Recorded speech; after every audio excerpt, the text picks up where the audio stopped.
بسم اللہ الرحمن الرحیم۔ السلام علیکم ورحمۃ اللہ وبرکاتہ۔ الحمدللہ رب العالمین والعاقبۃ للمتقین والصلاۃ والسلام علی اشرف الانبیاء والمرسلین۔ ناظرین گرامی قدر، خطبہ حجۃ الوداع، پیغامات و دروس کا سلسلہ جاری اور ساری ہے۔ اللہ کے نبی صلی اللہ علیہ وسلم نے اس خطبے میں آپ نے کئی بار دعوت تبلیغ کی بات کہی ہے، اور خود اللہ کے نبی صلی اللہ علیہ وسلم کا یہ جو خطبہ تھا یہ ایک دعوت تھی، تبلیغ تھی۔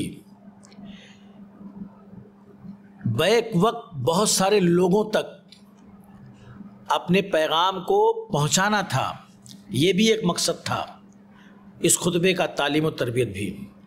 اللہ کے نبی صلی اللہ علیہ وسلم نے یہ خطبہ آپ نے ارشاد فرمایا، اور آپ نے کہا کہ فَلْيُبَلِّغِ الشَّاهِدُ الْغَائِبِ،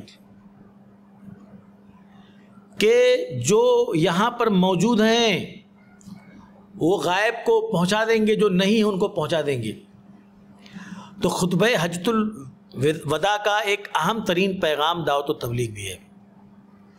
دعوت تبلیغ یہ ہمارا مشن ہے، اسلام کی ترجیح ہے، تعلیم ہے، اور انبیاء کرام کا یہ طریقہ رہا ہے۔ دعوت و تبلیغ ہی وہ ذریعہ ہے جس سے اسلام پھیلتا ہے، اسلام کا دائرہ وسیع ہوتا ہے۔ اللہ کے رسول صلی اللہ علیہ وسلم نے غار حرا سے توحید کا پیغام، نبوت کا پیغام لے کر کے آپ جب نکلے، اور اس کے بعد آپ نے دعوت کا یہ مشن شروع کیا، اور آپ کے ساتھی آتے گئے، اور دعوت کا کام آپ کا پھیلتا گیا۔ بڑی مشکلات آئیں، بڑی تکلیفیں آئیں، بڑے مسائل آئے، لیکن اس کے باوجود بھی اللہ کے نبی صلی اللہ علیہ وسلم رکے نہیں، آپ ٹھہرے نہیں، آپ آگے بڑھتے چلے گئے۔ کیسی کیسی رکاوٹیں پیش کی گئیں، کس طرح سے اللہ کے نبی صلی اللہ علیہ وسلم کے اس مشن کو روکنے کی کوشش کی گئی، لیکن ہمارے نبی اپنے اس مشن کو آگے لے کر بڑھتے رہے، اور نتیجہ یہ ہوا کہ آج 1 لاکھ سے زائد افراد اللہ کے نبی صلی اللہ علیہ وسلم کے گرد و پیش میں تھے، اور یہ تو حج کرنے کے لیے آئے تھے۔ باقی قبائل میں اور گھروں میں عورتیں اور بچے جو رہ گئے تھے ان کی تعداد الگ ہے۔ اللہ کے نبی اپنے مشن کو کامیابی کے مقام تک پہنچا چکے تھے۔ اس کے پیچھے آپ کا دعوتی جذبہ، آپ کا دعوتی مشن، آپ کی دعوتی تحریک تھی۔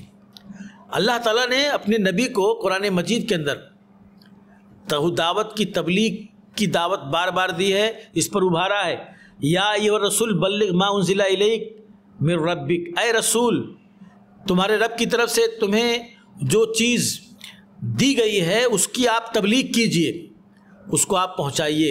وَإِن لَّمْ تَفْعَلْ، اگر آپ نے ایسا نہیں کیا، فَمَا بَلَّغْتَ رِسَالَتَهُ، تو آپ نے اپنے پیغام کو نہیں پہنچایا، اور اللہ آپ کو لوگوں سے بچائے گا۔ آپ کریں دعوت کا کام، آپ کی حفاظت اللہ کرے گا۔ تو اللہ تعالیٰ نے کہا کہ اگر آپ نے ایسا نہیں کیا تو آپ نے اللہ کے پیغام کو نہیں پہنچایا۔ تو ہمارے نبی پوچھتے تھے صحابہ سے اپنے اسی خطبے میں، الا هل بلغت، کیا میں نے تمہیں اللہ کا پیغام نہیں پہنچا دیا؟ تو سارے صحابہ نے اس کی گواہی دی، اس کی شہادت دی کہ ہاں آپ نے پہنچا دیا۔ اللہ کے نبی کے اوپر تبلیغ کی جو ذمہ داری تھی اس میں آپ نے کوئی کمی نہیں کی، کوئی کسر اٹھا نہیں رکھی، آپ نے کبھی آرام نہیں کیا، اپنے آرام پر دعوت کے کام کو ترجیح دیا۔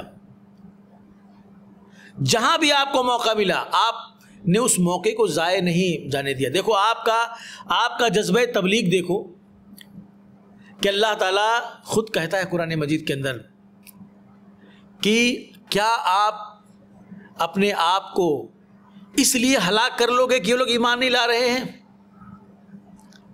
اس لیے آپ اپنے آپ کو اپنی جان دے دو گے. اللہ کو کہنا پڑا کہ آپ بہت زیادہ لوگوں کے ایمان لانے کی وجہ سے اپنے آپ کو ٹینشن میں رکھ رہے ہیں, اپنے آپ کو آپ فکر و اندوہ میں مبتلا کیے ہوئے ہیں. اس بات کا آپ ٹینشن مت لیجئے, اس بات کی آپ فکر مت کیجئے.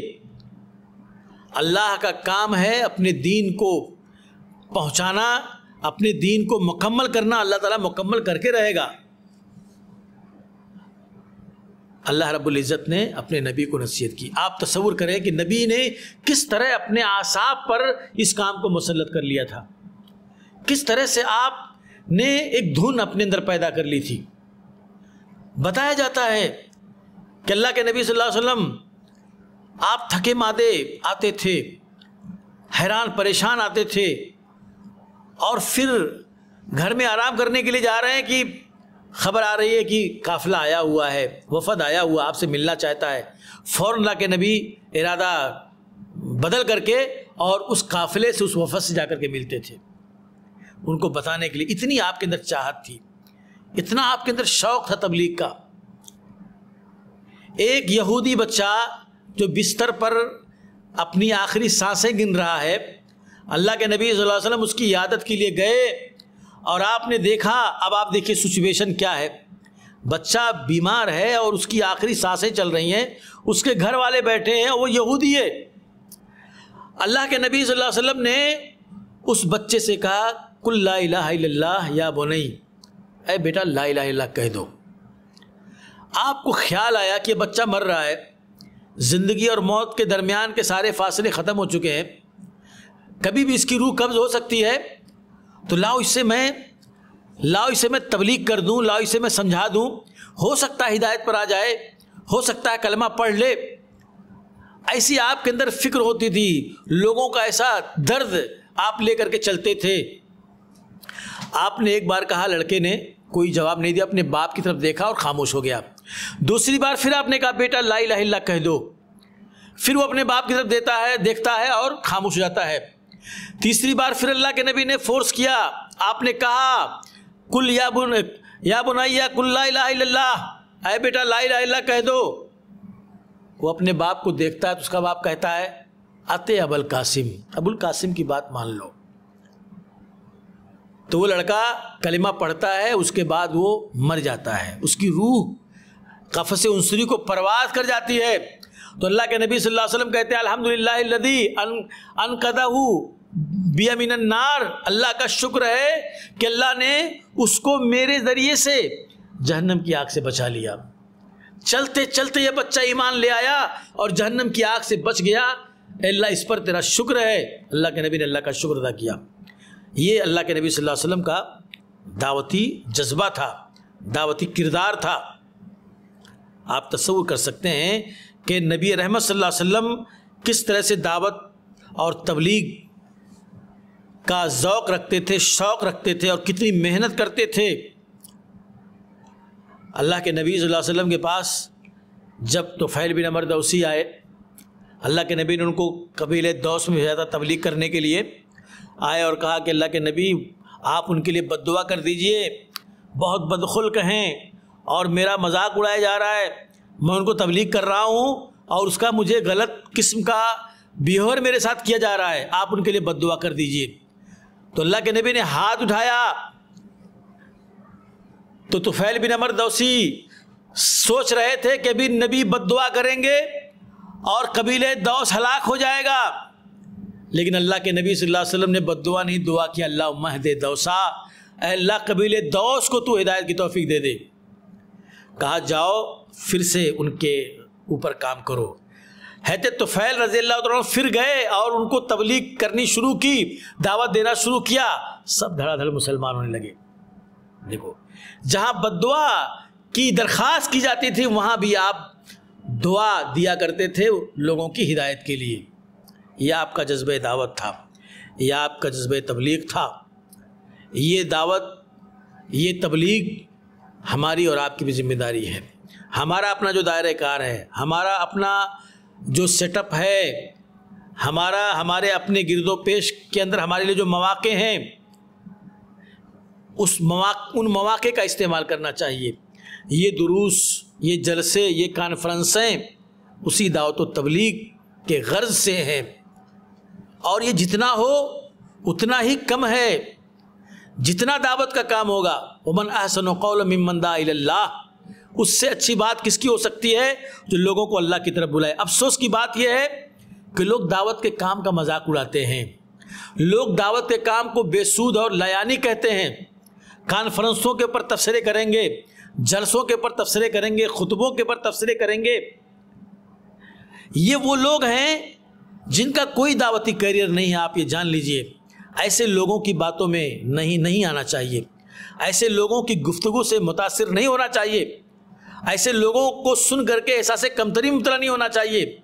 وہ نئے نئے آئیڈیاز لائیں گے، بڑی بڑی باتیں کریں گے اور کچھ بھی نہیں کریں گے، بس ان کا کام ان کانفرنسوں کو غیر مؤثر کرنا ہے، ان پروگراموں کی اہمیت کو گھٹانا ہے، اور ایسے ہر زمانے اور دور میں رہے ہیں۔ اس لیے دعوت کا کام جس طرح سے جس شکل میں ہو رہا ہے وہ چلتے رہنا چاہیے، یہ دروس کثرت سے ہونے چاہیے، اور نتیجہ، رزلٹ، یہ اللہ تعالیٰ ہم سے نہیں مانگتا۔ ہم سے اللہ دعوت کے کام کے لیے کہتا ہے، اللہ ہم سے نہیں کہتا ہے کہ آپ رزلٹ دو کتنے لوگ مسلمان ہوئے، آپ رزلٹ دو کتنے لوگ توبہ کیے، آپ رزلٹ دو کتنے لوگ نمازی بنے۔ اللہ تعالیٰ ہم سے رزلٹ نہیں مانگتا ہے، رزلٹ اللہ دیتا ہے، ہدایت اللہ دیتا ہے۔ دعوت کا کام کرنا یہ ہماری ذمہ داری ہے۔ حضرت نوح علیہ السلام 950 برس تک آپ نے جو تبلیغ کا جو کام کیا، دعوت کا جو کام کیا، کتنے لوگ ایمان لائے، کتنا رزلٹ آپ دے سکے، آپ بتائیے کتنا رزلٹ آپ نے دیا۔ لیکن اللہ نے آپ کے رزلٹ کو، آپ کے نتیجے کو، آپ کے ہماگیر اثرات کو اللہ نے نہیں دیکھا، اللہ نے آپ کے کام کو دیکھا، آپ کی دعوت کو دیکھا، آپ کی محنت کو دیکھا۔